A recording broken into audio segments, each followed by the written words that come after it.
Hi friends, welcome to 2 Minutes Personal Finance Show by Santosh Bhandarkar.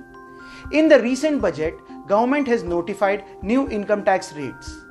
Now you have to choose between new tax rates and old tax rates. The new income tax rate regime may look lucrative, but believe me, it has only added to confusions. Today we shall discuss the thumb rule whether to opt for old income tax rates or new income tax rate, old regime or new regime. Well, you don't really need to do an elaborate calculation to know this. The answer is quite simple.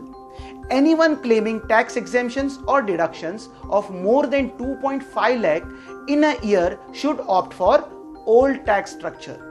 So, new tax structure is useless for anyone claiming deductions of more than 2.5 lakh and above. This is because under the new tax regime, you cannot claim more than 70 tax exemptions and deductions.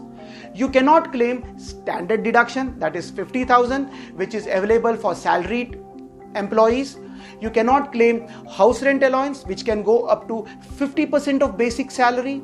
You cannot claim home loan interest up to 2 lakhs. You cannot claim investments under Section 80C up to 1.5 lakh, that is LIC, ELSS, mutual fund, PPF, education fees.